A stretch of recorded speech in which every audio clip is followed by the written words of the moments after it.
డబ్బు, అనారోగ్యం, ఉద్యోగం, వ్యాపారం, అప్పులతో బాధపడుతున్నారా? మీకోసమే లాంచ్ యువర్ ఫ్యూచర్ ప్రోగ్రామ్. నమస్తే రమ్మగారు. నమస్తే జయ. నవరాత్రుల్లో చివరి రోజుల్లోకి వచ్చేసాం. 9వ రోజులో ఉన్నాం కదండి. మరి ఈ రోజు యొక్క విశిష్టత?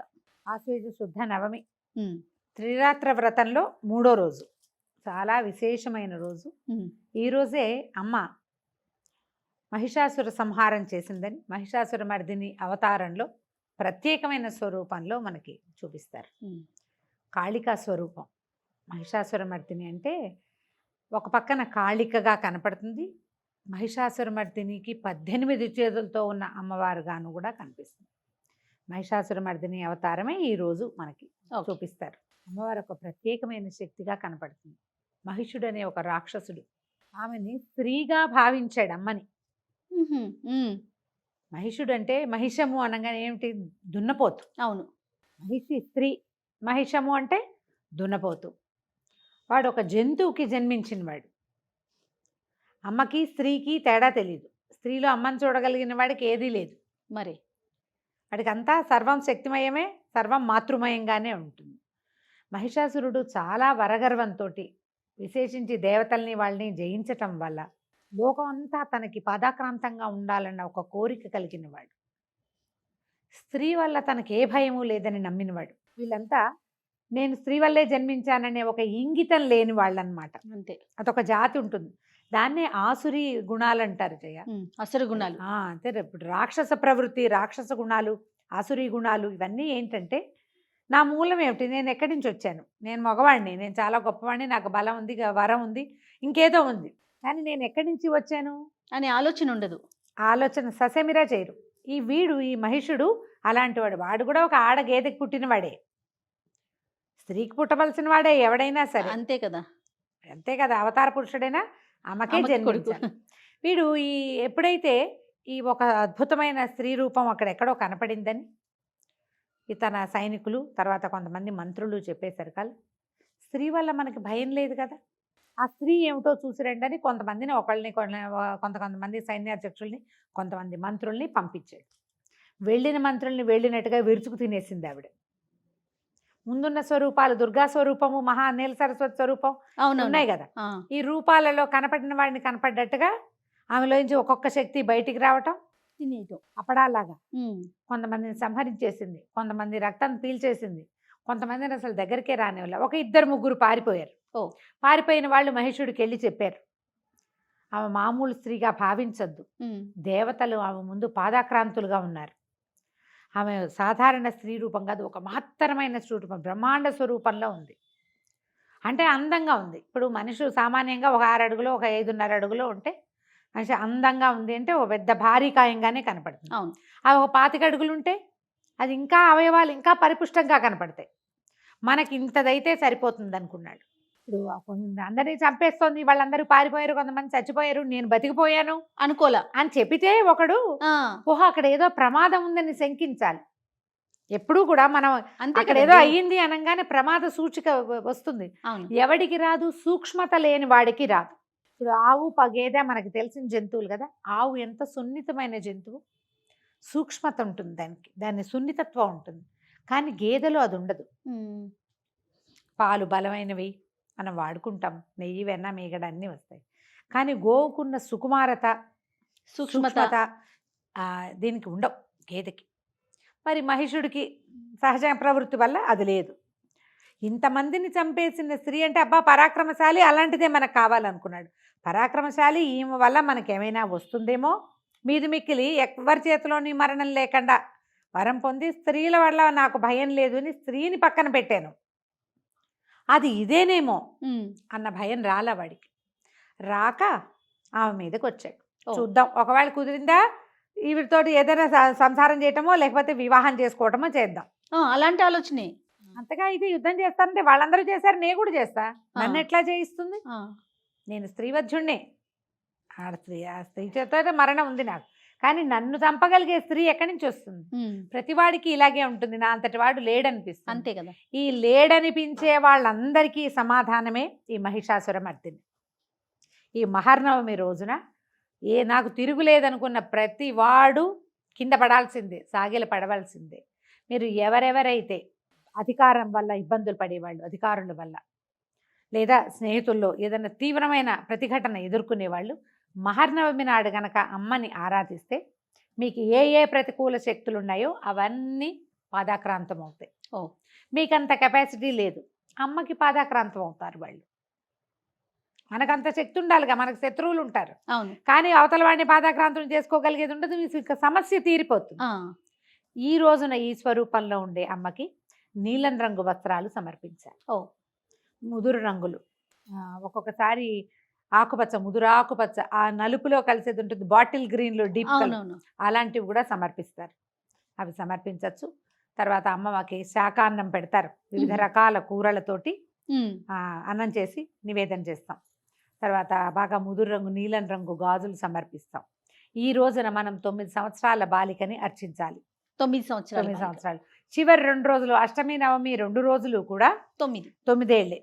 ఈ రోజున అమ్మవారిని ఎవరైతే మనం ఈ బాలికని అర్చిస్తామో వాళ్ళకి శత్రు భయం ఉండదు, ప్రాణ భయం కూడా ఉండదు, అపమృత్యు నివారణ జరుగుతుంది. సడన్గా మరణాలు సంభవించడం అది కుటుంబంలో రాకుండా ఉంటాయి. బాలికని తీసుకొచ్చినా కూడా ఆమె కూడా ముదురు నీలం రంగులు వస్త్రాలు సమర్పించి తర్వాత ఈ శాకాన్నం లాంటివి పెట్టి మనం ఎన్నైనా పెట్టచ్చు. ఈ రోజున ఇప్పటిదాకా చేయని కొన్ని పదార్థాలు ఉన్నాయి, మనం కొన్ని చేయలేదు. అమ్మవారి లలిత సహస్ర నామాల్లో మనకి ప్రత్యేకంగా పాయసాన్న ప్రికే ప్రియ, ముద్గౌదనాసక్త చిత్త, గుడాన్న ప్రీత మానస ఇవన్నీ చెప్తారు. శాకాన్నంతో పాటు గుడాన్నం, బెల్లము, అన్నము, మామూలుగా అన్నం వండి బాగా విశేషంగా ఉడకనిచ్చి అందులో బెల్లం వేసి కుమ్మేసేస్తారు. పాకం పట్టి కూడా పోసేయచ్చు. ఒకవేళ బెల్లం బాగుండలేదు అని అనుమానం ఉంటే బాగా మరి కాస్త నెయ్యి వడ్డించి దాంట్లో ఆ పదార్థాన్ని అమ్మవారికి బలం కోసం పెడతామన్నమాట. శాకాన్నము, గుడాన్నము అమ్మవారు మరింత బలం పెంపొందించుకోవడం కోసం పెడతాం. ఎప్పుడైతే ఈ మహిషాసురుడు చెప్తున్నాం కదా, మహిషుడు ఆమె మీదకి యుద్ధానికి వెళ్ళాడు. ఇద్దరు హోరాహోరీ యుద్ధం చేశారు. అప్పటిదాకా 8 చేతులతోటి కనపడుతోంది మహాస్వరూపం. ఆమెలోంచి ఒక్కొక్క శక్తి బయటకు వస్తుంది. వీడు కూడా, మహిషుడు కూడా కొంతమంది రాక్షసుల్ని తనతో పాటు తీసుకెళ్ళాడు. అందులో ఒకడు రక్తబీజుడు, వాడు బయటకు వస్తే ఏంటంటే వాడి ఒంటి మీద నుంచి ఒక నెత్తురు బొట్టు కింద పడిందంటే ఆ బొట్టులో నుంచి బోళ్ళంత మంది రక్తబీజులు వచ్చేస్తారు. అప్పుడు అమ్మలోంచి కాళికా స్వరూపం బయటకు వచ్చిందట, ఉగ్ర కాళి. ఆమె ఏం చేసిందంటే నాలుకని ఇట్లా పెద్ద నాలుక, స్వరూప వర్ణనే చాలా విచిత్రంగా ఉంటుంది.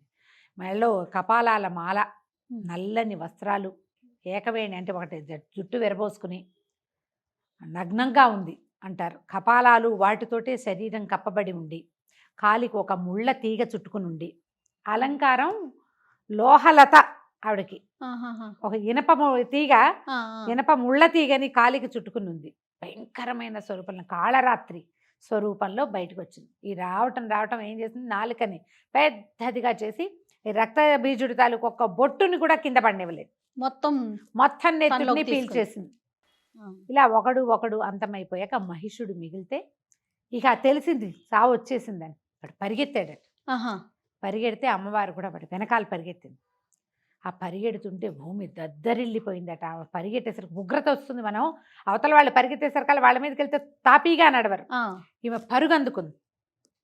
ఆ పరుగు అంత పెద్ద తల్లి పరిగెత్తుంటే ఎప్పుడైతే ఆమె పరిగెత్తడానికి ఉద్యుక్తురాలే సింహం మీద నుంచి దిగిందో వెంటనే 18 చేతులు వచ్చేసినాయి.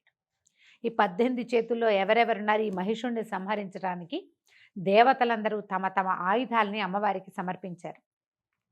ఆవిడ శుంభుల్ని దుర్గమాసుర సంహారం ఈ ముందు సంహారాలు జరుగుతున్నప్పుడే ఆమెకు అన్ని ఆయుధాలు సమర్పించేశారు. చక్రాయుధము, శూలాయుధము, వజ్రాయుధము, అంకుశము, పాశము, ఎన్నో కత్తి, డాలు, ఇట్లా మొత్తం ఆయుధాలన్నీ ఈ 18 చేతులు ఏమిలేంచి ఇట్లా బయటికి రాగానే మొత్తం ఆయుధాలన్నీ అలంకారంగా వచ్చేసినాయి చేతుల్లో. ఈ మహాస్వరూపంతో అడుగులు వాడు వెనకాల పరిగెత్తి శూలంతో కుచ్చి కత్తితోటి మెడ నరికి తలని పట్టుకుని చేతిలో ఇంకో కపాల పాత్ర ఉందట, ఆ పాత్రలోకి వాడి రక్తాన్ని పట్టుకుందట. ఇట్లాంటి స్వరూపం చూడు. ఈ స్వరూపంలో ఉన్న ఒకసారి ఊహిస్తే ఒళ్ళు గగురు పొడుస్తుంది. దేవతలు, దైవం ఎప్పుడు కూడా మనకి అనుకూల శక్తిగా ఉంటుంది, పాజిటివ్ ఎనర్జీ. ఇప్పుడు మనం వింటున్నది ఏదో నెగిటివ్ ఫోర్స్ లా కనపడుతుంది. ఇంత నెగిటివిటీ ఎందుకు చేసింది ఈవిడ? ఇంత పని మనం రక్షించడానికి అంతే కదండి, సృష్టిని కాపాడటం కోసం సృష్టిని కదా. కాపాడడానికి, జగత్తుని కాపాడడానికి భగవంతుడు ఆద్య శక్తి ఎంత పనైనా చేస్తుంది. ఆ, శాంతి రూపంగాను ఉండగలరు, ఉంటుంది. ఉగ్ర రూపం కూడా దాల్చగలరు. చాల్చగలదు. ఇలా మనం ఇప్పుడు నీకు వాడెవడో ఒకడు ఇబ్బంది పెడతాడు, ఆ, సాత్వికంగా ఉండు ఉండు ఉండు ఉండు కొంతకాలం. ఈ అవతల వాడు లొంగలేదు, వాడు నీ మీద ఆధిపత్యం కోసం చేస్తున్నాడు. స్త్రీ ఎంత పనైనా చేయగలదని చూపించడానికి ఈ పనిని అమ్మవారి స్వరూపంలో చేసి చూపించారు. చూపించారు. ఎంతదైనా చెయ్యి. ఉమ్, నీ ప్రాణాల మీదకి, నీ మానం మీదకి వస్తే నువ్వు ఏదైనా చేసేయచ్చు. అమ్మో అని భయపడితే నువ్వు వెనకాలే ఉంటావు. ముందుకెళ్ళమని ఏటా చెప్తుందమ్మా మనకి. అవునండి. ప్రతి ఏటా తిరగబడు, సాధ్యమైనంత సాత్వికంగా ప్రయత్నం చేయి, మాటలతోటి ప్రయత్నం చేయి, ఎవరితోటి అని చెప్పించు, ఏదైనా చెయ్యి. ఎక్కడా వినకపోతే మహిషాసుర సంహారం తప్పదు. చిత్రంగా అనిపిస్తుంది, కానీ ఇది ఇలాగే జరిగింది. ప్రతి స్త్రీ తీసుకోవాల్సిన విషయం కదా రమ్మగారు. ఇంతవరకు అవసరమైతే నీ మీదకి వస్తే నువ్వు తిరగబట్టమే. అంతే. ఆడవాళ్ళు ఎందుకు పనికిరారు, ఇలాంటి మాటలు వినద్దు, దీనికి ఏదైనా నేర్చుకోకపోయినా సరే గదిలో పెట్టి కొడితే పిల్లి కూడా పులి అవుతుంది. ఎస్, ప్రయత్నం చేయాలి. ఆ ప్రయత్నశీలురుగా ఉండండి అని చెప్పటం కోసమే ఈ మహిషాసుర సంహారాన్ని మనకి ఇట్లా ప్రత్యేకంగా ప్రతి సంవత్సరము 365 రోజులు తిరగగానే వింటాం మళ్ళీ మనం. అవునండి. ఏటా వింటాం కదా. మరి మన లోపల ఉన్న శక్తిని ఇది ఎలా వస్తుంది, మనకి ఎలా రాదు? మనం మనుషులము, మనకి ఇంత శక్తి రాదు. 18 చేతులు రావకల్లా 2 చేతులు లేవా? అంతే కదా. 2 చేతులు లేవా, నోరు లేదా, కాళ్ళు లేవా, ఇవన్నీ ఉన్నాయి కదా సాధారణ మానవులందరికీ ఉండేవి. వాటిని ఉపయోగించమని చెప్తుంది ఈ కథ. ఈ ప్రకారంగా మనం దసరా పండుగని ముందుకు తీసుకెళ్తాం. అయితే ఇందులో మనకి ఇంకా ప్రత్యేకమైన విషయాలు ఏం చెప్తారంటే, ఈ దసరా 9 రోజులు మనకి సాత్విక, రాజసిక, తామసిక పూజలు అని చెప్తాం. మొదట సాత్విక విధానంలో సరస్వతీదేవి వరకు సాత్వికంగా చేస్తాం. మహాలక్ష్మి, దుర్గా ఇద్దరు రాజసిక పూజా విధానంలో పూజింపబడతారు. తామస విధానంలో పూజింపబడేదే మహిషాసురమర్దిని. ప్రతిదానికి దాని ప్రయోజనం ఉంది. జ్ఞానము సిద్ధిస్తుంది సాత్విక పూజతోటి, సంపదలు అవి వస్తాయి ఈ మిగిలిన 2 విధానాలతో. తామసిక పూజ చేసేది ఎవరో కొద్ది మంది శాక్తేయులు మాత్రమే ఉంటారు. మనం ఈ ఒక్కరోజు చేస్తాం. ఈ ఒక్కరోజున ఏం చేస్తాం, కూష్మాండ దుర్గను, కూష్మాండాలు, గుమ్మడికాయలు సమర్పిస్తాము అమ్మవారికి. ఏదో ఇవి సమర్పించి నమస్కారం చేసుకుంటాం. దీంతో పాటు మనం ప్రత్యేకంగా చేసేది ఏంటంటే ఆయుధ పూజ. ఈ రోజున ఆయుధ పూజ, ఈ నవమి ఎండయి దశమి వస్తూ ఉండగానే ఆయుధ పూజ, అర్జునుడు తన ఆయుధాలు శమీ వృక్షం మీద నుంచి తీసుకున్నాడని చెప్తారు కథ. ఈ నవమి నాడు మనం ఆయుధ పూజ చేసుకుంటాం. ఈ ఆయుధాలు అంటే వాహన పూజ చేసుకోవచ్చు, వాహనాలకి పూజ చేసుకోవచ్చు. తర్వాత ఎవరు ఏ పని చేస్తే వాళ్ళు, ఆ వస్తువుకి, ఆ కుమ్మరి పని చేసే వాళ్ళు వావానికి పూజ చేస్తారు, కమ్మరి పని చేసే వాళ్ళు తిత్తికి, వాళ్ళ కొలిమికి పూజ చేసుకుంటారు. ఎవరు ఏ వృత్తి చేసే, కంప్యూటర్తో పని చేసే వాళ్ళు, దానికి అదే మన ఆయుధం. అంతే కదా. అదే కదా మన స్టూడియోలో కూడా రమ్మగారు మన కెమెరామెన్స్ అందరూ కూడా కెమెరాస్ అన్ని పెట్టుకొని, స్టాండ్స్ తో సహా పెట్టుకొని చక్కగా పూజ చేసుకుంటారు. ఎందుకంటే అవే మనకి అన్నం పెడతాయి. అంతే కదా. ఆయుధము మనకి రక్షణని, జీవితాన్ని ఇస్తుంది. మనకి రక్షణని ఇచ్చే, జీవితాన్ని ఇచ్చే అన్ని ఆయుధాలని, వాహనాలని మన పెరళ్లలో ఉండేటువంటి బసవన్నలకి అందరికి, వాటన్నిటికి కూడా చక్కగా లక్షణంగా బళ్ళు, నాగళ్ళు, కత్తులు, కటార్లు, అంటే తాకత్తులు కాదు, చురకత్తులు అవి కాకుండా గడ్డి కోసే కత్తులు ఉంటాయి కదా, మరి ధాన్యం కోసే కత్తులు, వాటన్నిటికీ పూజ చేసుకుంటారు. అన్నిటికీ పూజ చేసుకోవచ్చు. ఈ నవమి నాడు కాకుండా దశమి నాడు ఆయుధ పూజ చేసే విధానం కూడా కొన్ని చోట్ల కనపడుతుంది. మేము ఈ ప్రాంతాచారాలని బట్టి ఫాలో అవ్వచ్చు. మహర్నవమి నాడు అమ్మవారికి గారెలు చేసి పెట్టమని చెప్తారు. ఇది కూడా ఒక పద్ధతి. నవమి నాడు గారెలు, దశమి నాడు పొంగలి, ఇది లెక్క. ఈ అమ్మవారికి ఏంటంటే ఇది ఈమె చాలా బలశాలి కదా, ఈమెకి బలం రావడం కోసమే గుడాన్నం, ఐరన్ వృద్ధి కోసం, మినపప్పుతోటి కూడా ఈ బలం కోసం శాకాన్నం, సమస్తమైన ఆహారాలు ఇవ్వడం. కొన్ని ప్రాంతాల్లో మాంసాహారాన్ని కూడా చూపిస్తారు అమ్మకి. అది వాళ్ళ అలవాట్లు, పద్ధతుల ప్రకారం చేసుకుంటారు. సాత్విక విధానంలో చేసుకునే వాళ్ళు, ఇంట్లో పూజ చేసుకునే వాళ్ళు మాత్రం గారెలు, గుడాన్నము, శాకాన్నము, ఈ మూడిట్లలో ఏదైనా మూడు కూడా కలిపో మీ ఓపిక ప్రకారం పూజ చేసుకోవచ్చు. తర్వాత ఈ రోజున ఏమేమి స్తోత్రాలు చదువుకుంటాం, మహిషాసురమర్దిని స్తోత్రం చదువుకోవటం, మహిషాసురమర్దిని అష్టోత్తరం లభిస్తుంది, అది కూడా చదువుకోవచ్చు.